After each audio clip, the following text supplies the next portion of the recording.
कोई इस जहरीला सांप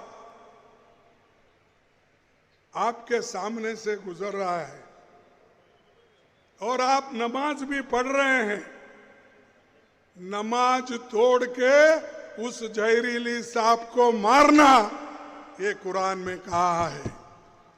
और मैं यही कहूंगा, आपका नमाज तोड़ने तो परवाह नहीं, ये जहरीला सांप है आरएसएस और बीजेपी, इसको अगर आप नहीं मारेंगे आप कभी बचेंगे नहीं। इसीलिए भाइयों, तो आप मेरे को जल्दी, मेरे सामाजिक परिवार के सभी सदस्यों को राम राम। आपने सुन ही लिया, इसलिए मैंने कहा कि मैं अपनी बात शुरू करने से पहले खरगे जी की बात सुना देता हूं आपको। और खरगे जी ने जो कुछ कहा वो तो बड़ा स्पष्ट तौर पर आपने सुन लिया है और मुझे विश्वास नहीं हो रहा था। हालांकि खरगे ने पहले भी मोदी को सांप कहा, फिर हर सब कुछ वो कहते रहे। खरगे मतलब इतना आक्रोश में आकर बोल रहे थे कि उनकी तबीयत खराब हो गई थी, उनको नीचे लाना पड़ा था मंच से, उनके सिक्योरिटी वाले, इसके पहले की बात है। और अभी वो बोल रहे हैं कि कुरान में लिखा है कि सांप आ जाए तो नमाज तोड़कर सांप को मारो।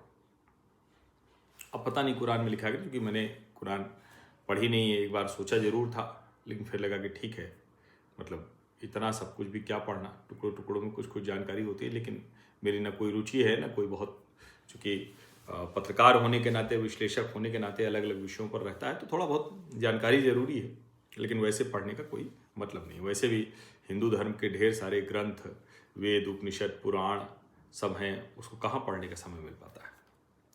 तो लेकिन खरगे जी ने शायद पढ़ा होगा, और खरगे जी मुस्लिमों से ये अपील कर रहे थे, और उसके बाद उन्होंने कहा कि नमाज तोड़ कर मारना है, सांप आ जाए।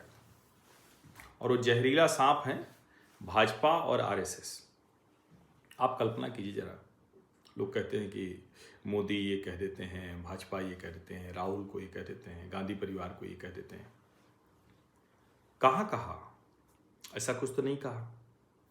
लेकिन खरगे जी जो कह रहे हैं कि मुसलमानों नमाज तोड़कर, मतलब नमाज में हो और भाजपा आरएसएस के लोग मिल दिख जाएं तो उनको पहले मार देना है, तो इसका मतलब तो यही हुआ कि मार देना मतलब खत्म कर देना। तो इसका मनोविज्ञान क्या है? इसका मनोविज्ञान वही है जिसको मैं कई बार समझाता हूं कि जब 1947 में देश अलग हो गया तो जिन्ना तो सारे उन मुसलमानों को ले गए जो मुसलमान देश चाहते थे। ये तो बाकायदा हिंदू देश है, भारत देश है, संविधान यहाँ चलता है, और संविधान यहाँ है ही इसलिए इस तरह का क्योंकि ये हिंदू देश है। इसमें कोई भ्रम मत समझिए। जो अतिरेक करके, जो गलत तरीके से करके हिंदू देश बताने की कोशिश होती है वो कतई ठीक नहीं, वो गलत है, वो गड़बड़ है, इसको आप समझिए।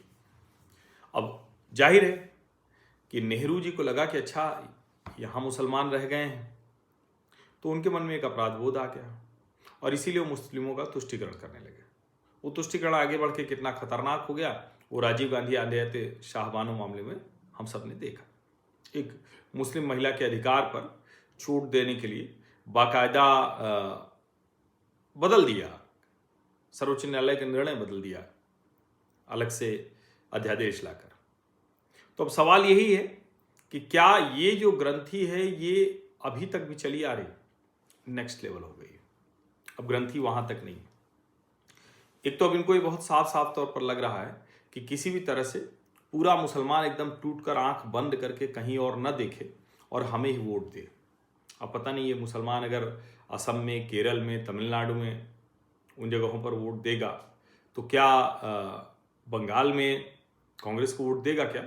ये एक बड़ा प्रश्न है जिसका उत्तर अभी साफ साफ नहीं मिल पा रहा है।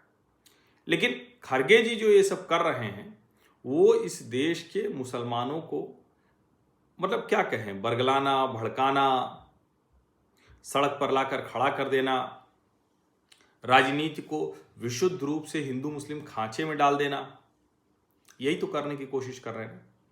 और मैंने मालदा में जो जजों को बंधक बनाया गया था उस पर ये बात कही थी, फिर से दोहरा रहा हूं कि अगर मुस्लिम बहुसंख्यक हो जाते हैं तो फिर क्या क्या होता है। उसका एक उदाहरण है मालदा, बड़ा उदाहरण पाकिस्तान है। छोटा उदाहरण मालदा है, बड़ा उदाहरण पाकिस्तान है, बड़ा उदाहरण बांग्लादेश है। ये सब जानते हुए भी, इस सब के बावजूद खरगे जी मुसलमान को नमाज तोड़कर भाजपा और संघ को जहरीला सांप समझकर मारने की बात कर रहे हैं। अब भाजपा और संघ, भारतीय जनता पार्टी राजनीतिक दल है तो उसने 4 चीजें की होंगी, 4 चीजें कांग्रेस को अच्छी नहीं लगेंगी, लड़िए। राष्ट्रीय स्वयंसेवक संघ, जिसका मूल काम ही है कि देश को उसकी मूल संस्कृति, विरासत, सभ्यता, संस्कार उसके साथ जोड़ के रखा जाए, और वो करते रहे। अपना जीवन वो प्रचारक जो है वो देश के लिए दे देते हैं, उसके बावजूद इस तरह की भाषा। तो ये जो एक मनोविज्ञान है ना, ये दरअसल वही है कि हिंदू को एक 2M दर्जे का नागरिक बना के रखा जाए।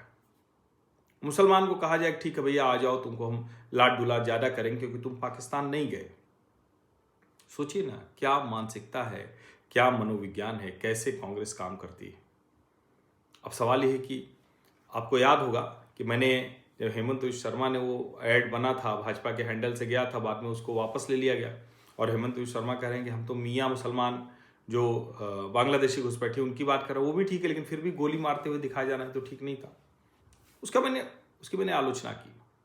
लेकिन कांग्रेस जिस तरह से काम कर रही है उसमें लगता है कि शायद हेमंत विश्व शर्मा जैसे लोग ही लड़ सकते हैं, वरना तो गौरव गोगोई और बदरुद्दीन अजमल से कहां कौन लड़ पाएगा। वो काम हेमंत विश्व शर्मा ही कर सकते हैं। और खरगे जी की इस बयान के बाद तो और स्पष्टता आ गई कि इसमें अब कोई भ्रम नहीं है। इसको समझिए, तभी वो कुछ भी बोलते हैं। राहुल गांधी से लेकर खरगे जी, सबको ये लगता है कि देश सिर्फ और सिर्फ कांग्रेस चलाएगी, बाकी लोग सब नौकर चाकर जाने क्या क्या है। समझिए इस बात को कि मनोविज्ञान यही है कि हम देश के राजा हैं, देश हमारी संपत्ति है, गांधी परिवार राजा है, गांधी परिवार की संपत्ति है, और जो कांग्रेस में है वो इसका उपभोग करने वाला है। कोई भी द पीपल ऑफ इंडिया नहीं, हम भारत के लोग नहीं, कोई नागरिक का कॉन्सेप्ट नहीं, विचार नहीं, ऐसे ही सोचती है कांग्रेस पार्टी।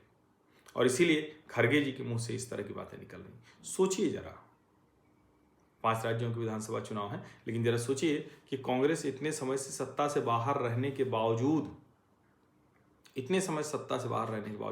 सुधरने को तैयार नहीं है।